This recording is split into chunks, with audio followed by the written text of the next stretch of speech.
Well, greetings from Southern California, USA. This mountain range you see behind me is called the Santa Ana Mountains and is part of the Western Peninsular Ranges down here in Southern California.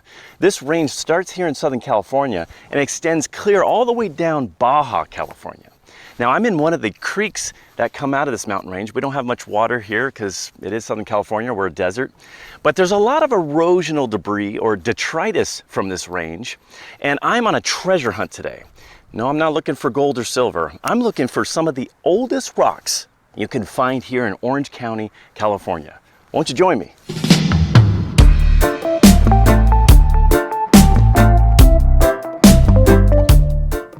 So first, let's get some context, geologically speaking.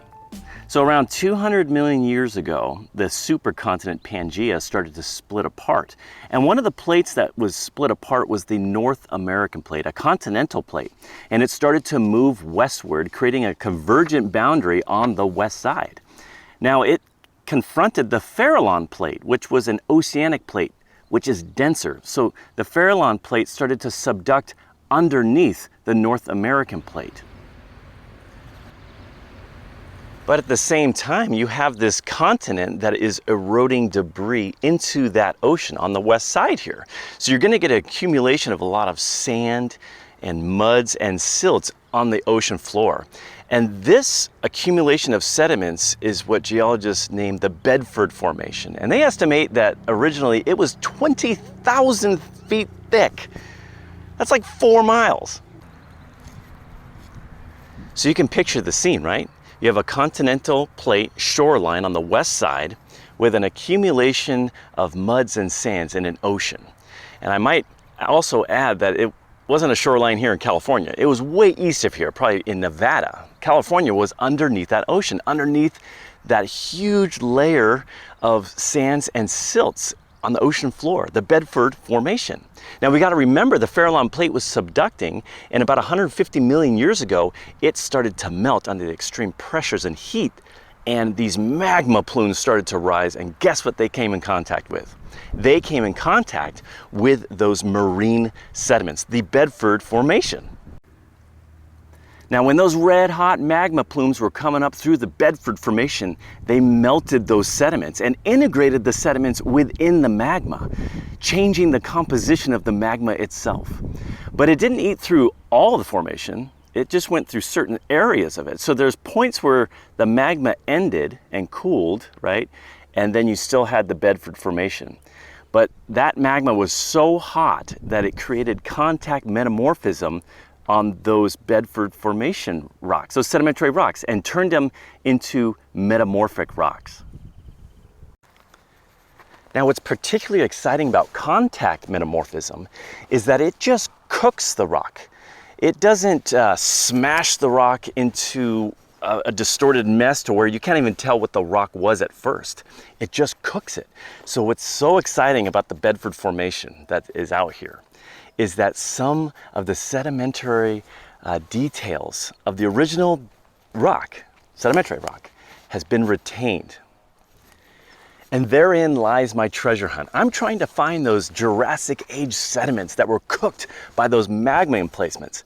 And what's awesome about those rocks is that they're metamorphic rocks. If I was looking for the Jurassic Age sediments, those are all eroded away. They're long gone. But these ones that got cooked were metamorphosed, and they're much more resistant to erosion and last much longer. So we're going to scour the creek bed and see if we can find some of these Jurassic Age sediments.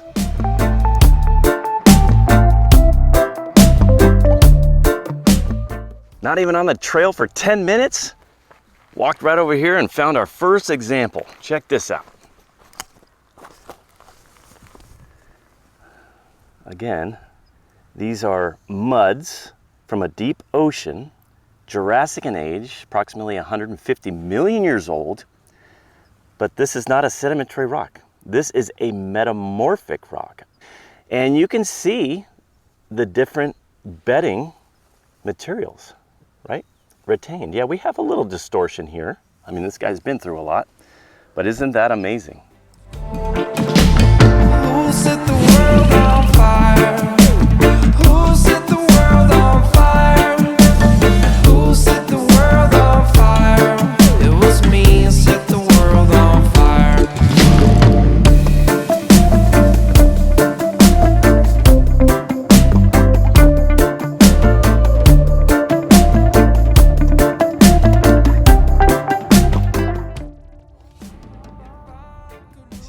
plains. This might be a good candidate to get wet because these hornfels, man, when you get them wet, the colors pop. This is from my camelback. Look at that, huh? Maybe in another life we'll see him on the other side. The people are all singing about love. Who set the world on fire? Who set the world on fire? Who set the world on fire? It was me who set the world on fire.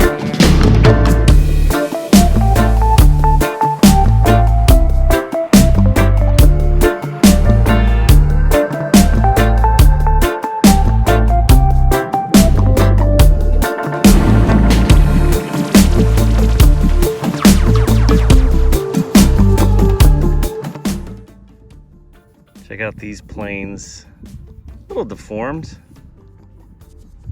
kind of bent. Look at that, see that? Better there. You wonder when these beds got deformed, was it when they were a sedimentary rock and it's more soft sediment deformation, or did the contact metamorphism kind of push and shove these sediments around before it cooked it? Probably a little bit of both. Specimen. All right, I found a beautiful example of the bedding plains preserved. I brought it over here for a better look and for a better showcase, but look at that. Do you see the original bedding plains of these deep sea sediments, one on top of the other, just like a sedimentary rock? But this is not a sedimentary rock. This is now a metamorphic rock. Just got cooked. It didn't get mangled to the point where we can't tell what's going on anymore. The bedding plains of this sedimentary rock, or the protolith, have been preserved by just simply cooking the rock into a hornfel. That, my friends, is an excellent example. So thanks again for joining me as we scoured San Juan Creek coming out of the Western Peninsular Ranges and finding some of the oldest rocks we have here in Orange County, specifically the hornfels of the Bedford Formation. Yes, these original Jurassic sediments that have been cooked and saved for us to look at and enjoy. Thanks again for watching. And I'm on a hunt today, a treasure hunt, to look for some of the oldest rocks we can find here in Orange County, Southern California. So join me. Oh my gosh, that was the biggest bug in the world.